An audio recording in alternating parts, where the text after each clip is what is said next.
Lovely. Okay, brilliant. So I'm here to talk about closing the skills gap to maintain competitive edge and innovation.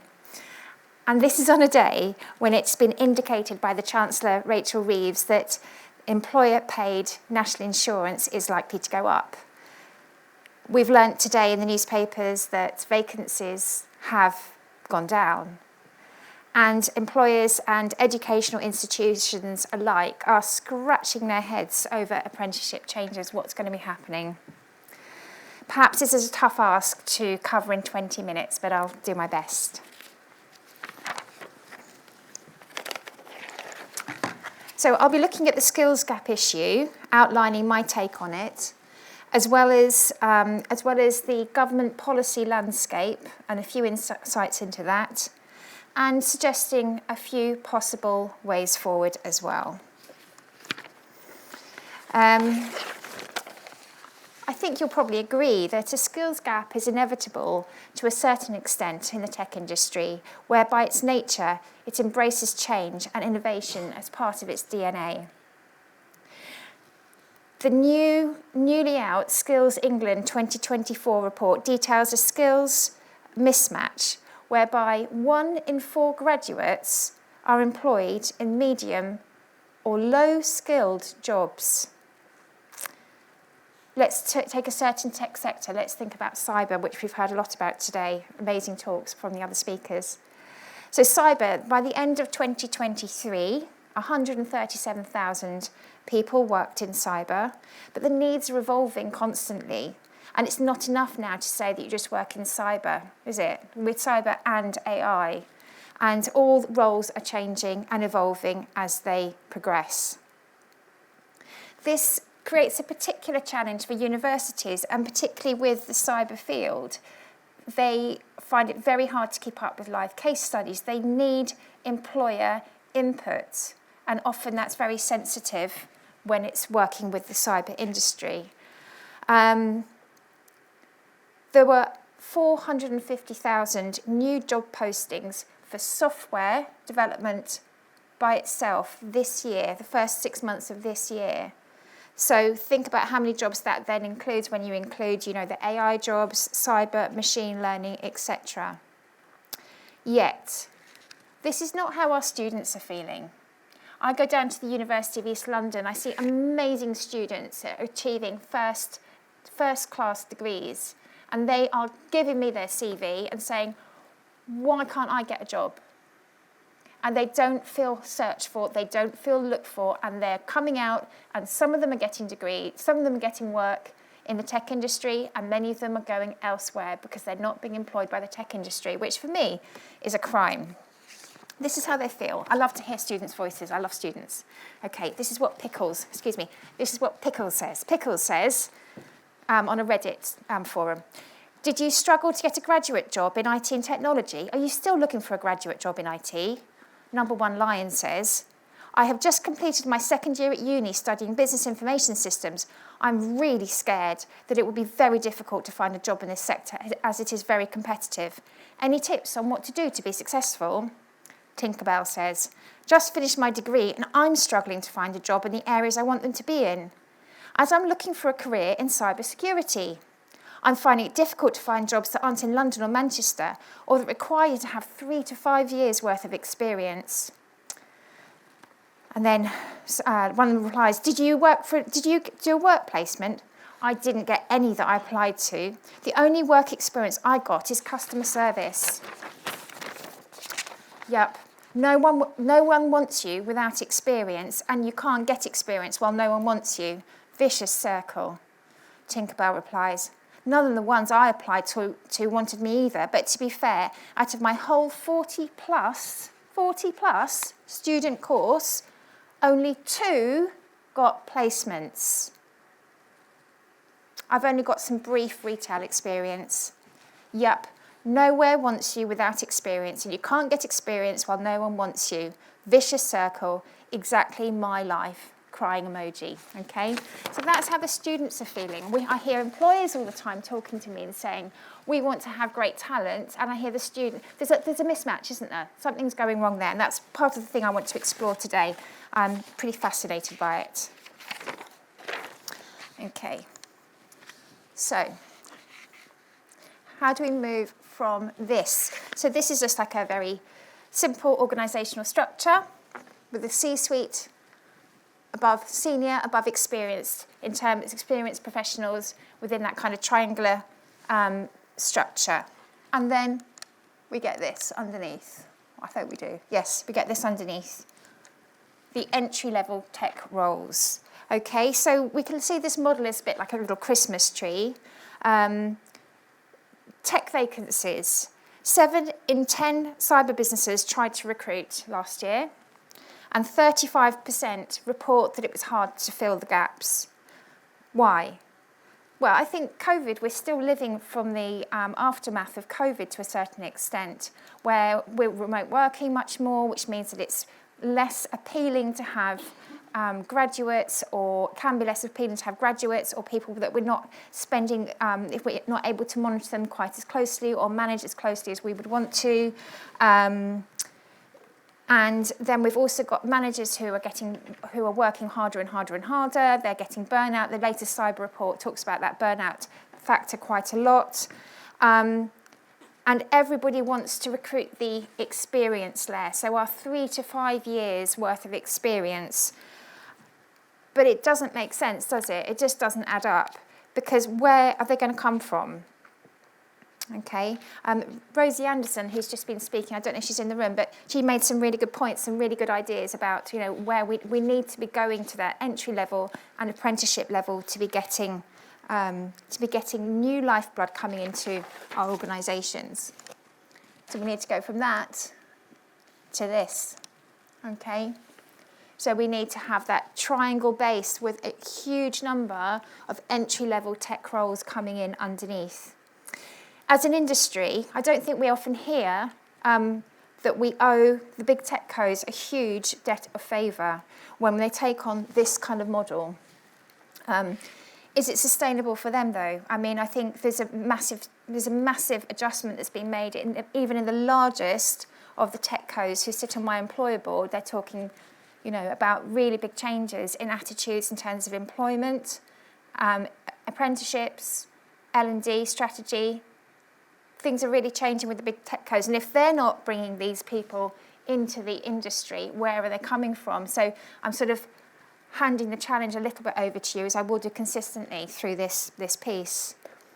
What happens if you don't do it? Well, you get wage inflation is one thing that you get.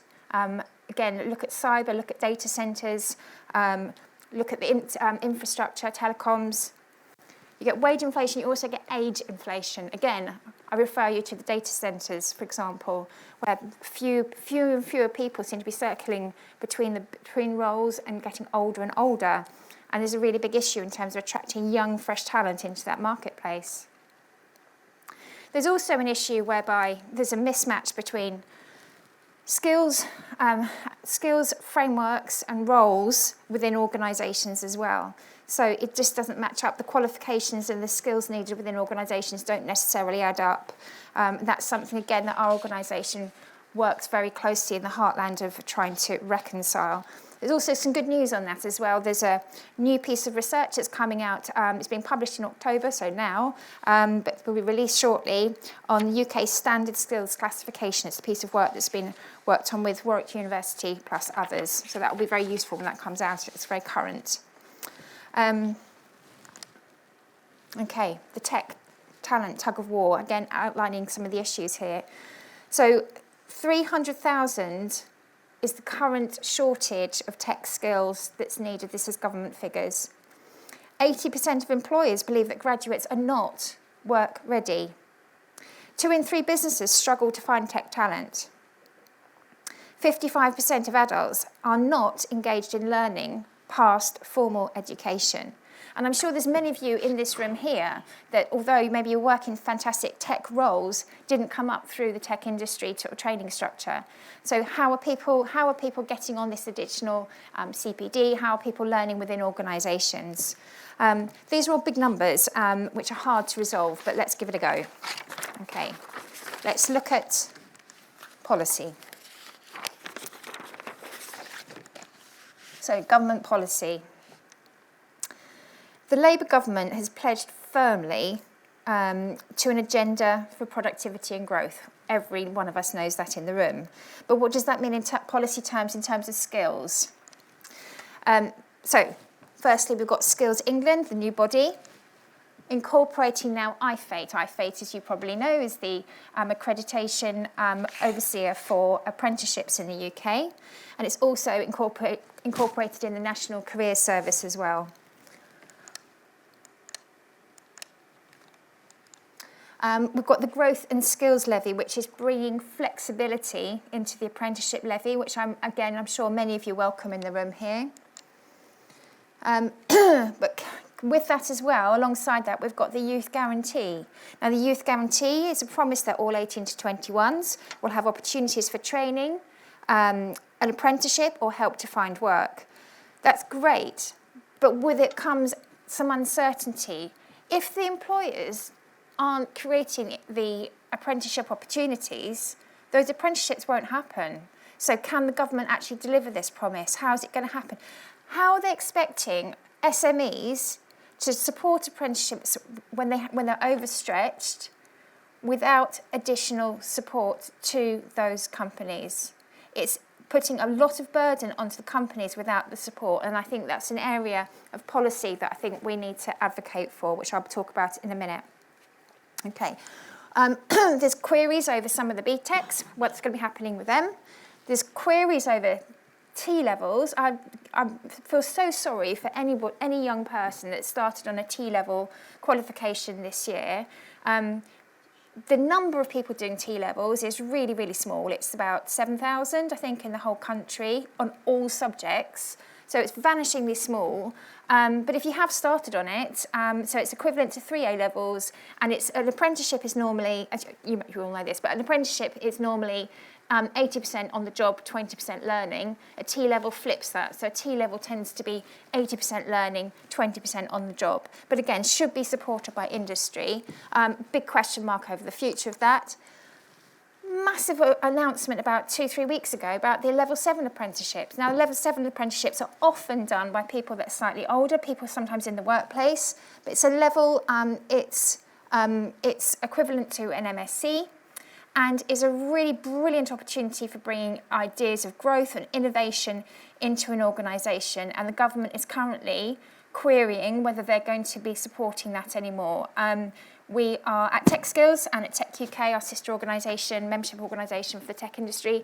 We are writing an open letter this week to lobby to say this must not happen. And I'm sure there's various other industry sectors that are going to be doing that as well, notably solicitors, actually, where it's an important field of learning for them.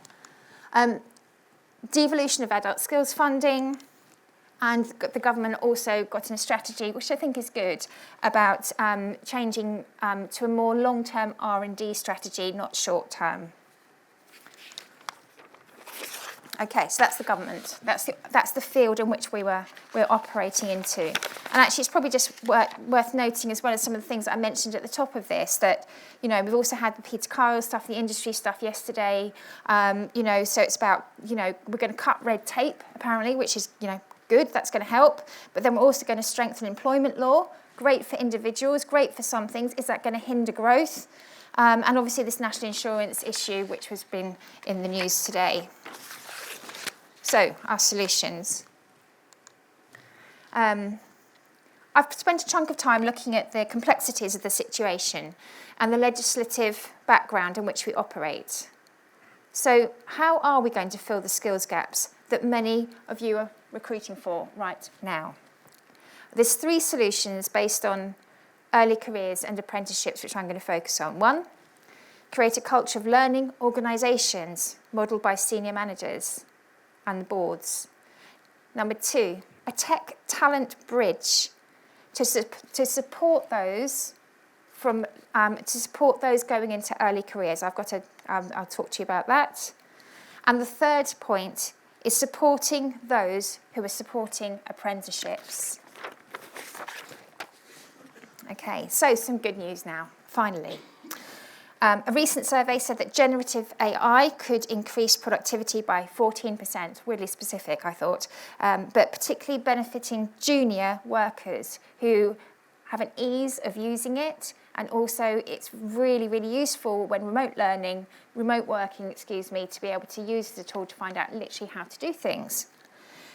90% of knowledge-based workers have had their roles enhanced by automation.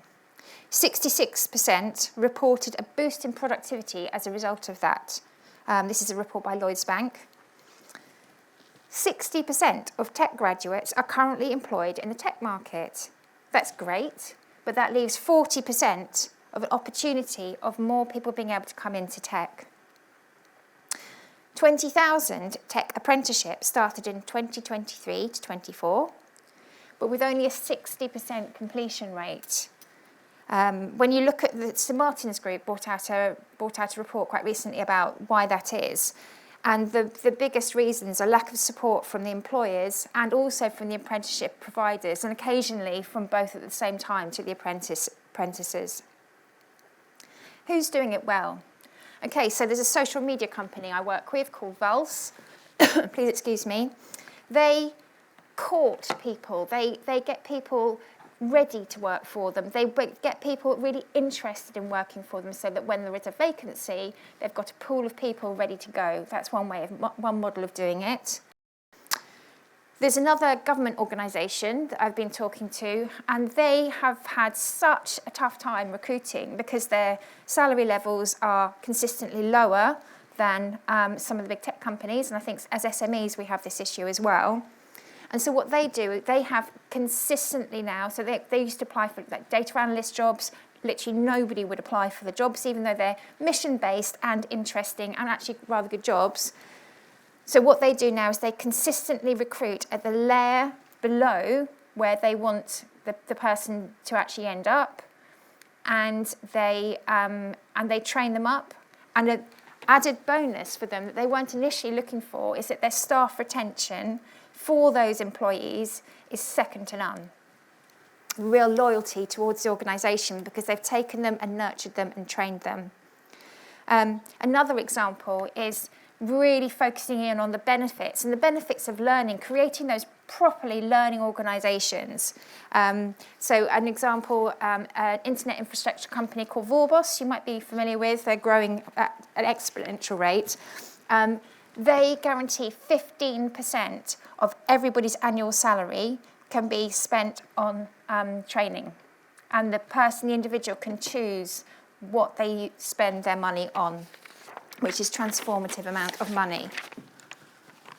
Okay, this rather hideous chart with too much stuff on it. This is one of my other ideas that we're working on at Tech Skills at the moment, the Tech Talent Bridge.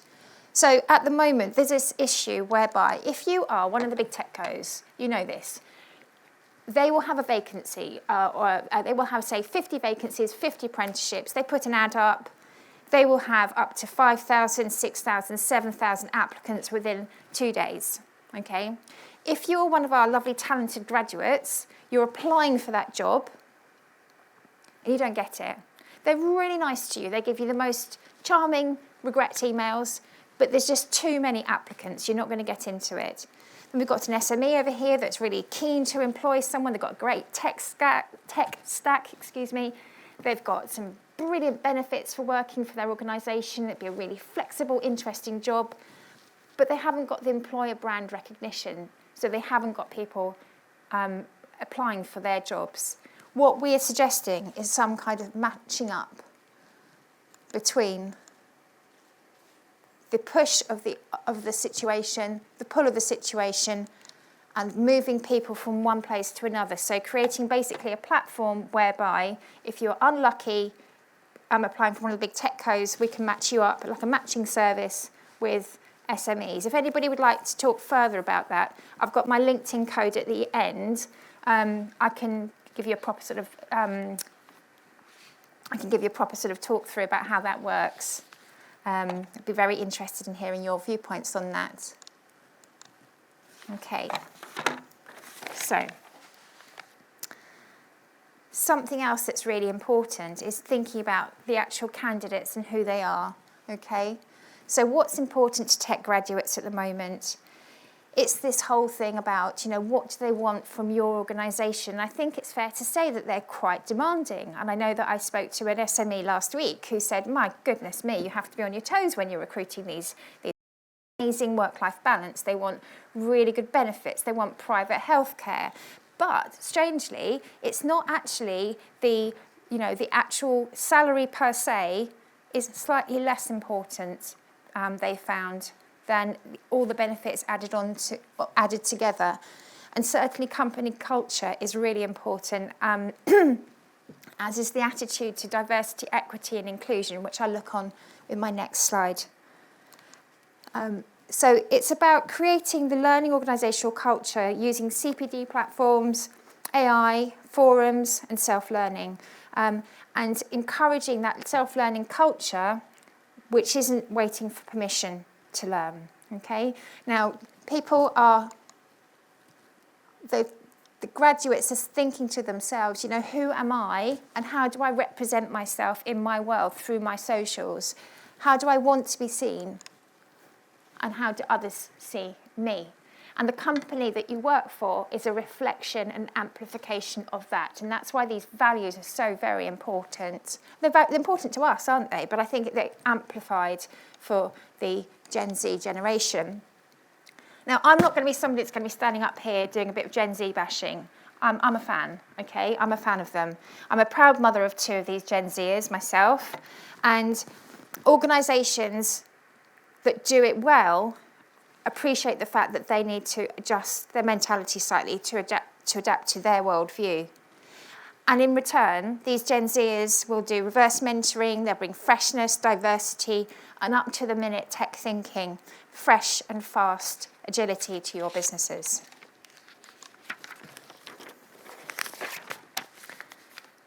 Diversity, equity, and inclusion. This is an area close to my heart, and I passionately believe in it. For example, there's all the women's issues, there's, black women in tech, all these different groups, most of which I'm in touch with. In fact, all of them I think I'm in touch with. But we also have, neurodiversity. And I think neurodiversity in the tech industry in the tech landscape is something that can actively be leaned into, and we depend on a whole range of people within the tech industry, and we celebrate it. And I think it's something that we can do really, really, really well. I've put DSIT and this women pivoting into tech as well, because they're 2 groups areas that are really active at the moment and actively looking and seeking for views. There's also a new group that's starting from tomorrow for anybody that's in telecoms here. It's called Inclusion in Telecoms and Tech. So again, if anybody's particularly interested in that, I'm going along to that tomorrow. And Samantha Niblett is the MP who's particularly engaged with that, the South Derbyshire MP, who has a particular engagement with tech. Nearly done, everybody. You're doing well. Okay, so at Tech Skills, my organisation, we will advocate for a percentage of an employer's salary to be paid to offset the time training apprentices, to reduce fallout and burnout amongst managers. And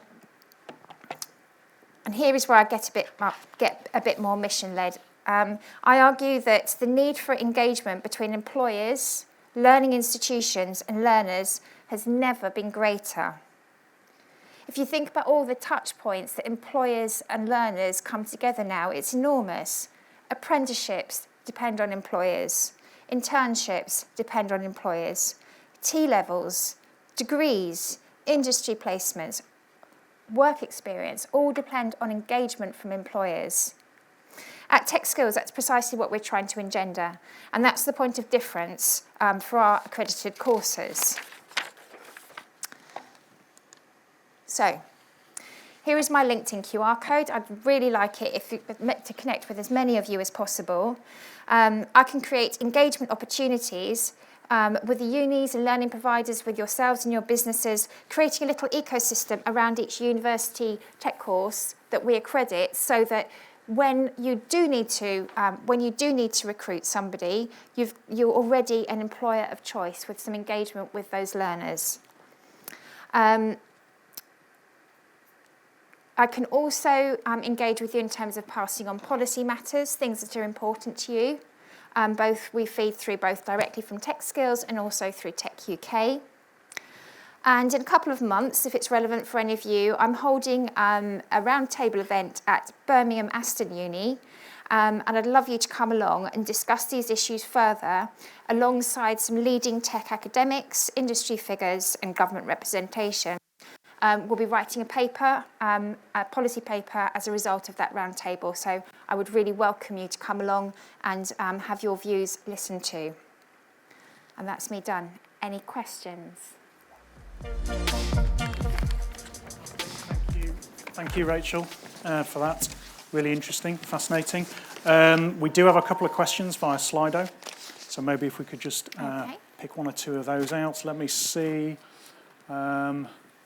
Isn't part of the issue with lack of employment for young people because of the majority of companies can pay for offshore tech staff for a fraction of the cost? What do you think about that? Yeah, I mean, it is an issue. I mean, we've got contacts that we've got, Egyptian companies and African companies, all sorts of things, India as well.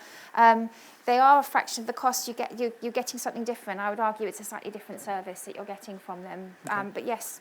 That is, and particularly after Brexit and issues around employment, yes, it is an issue.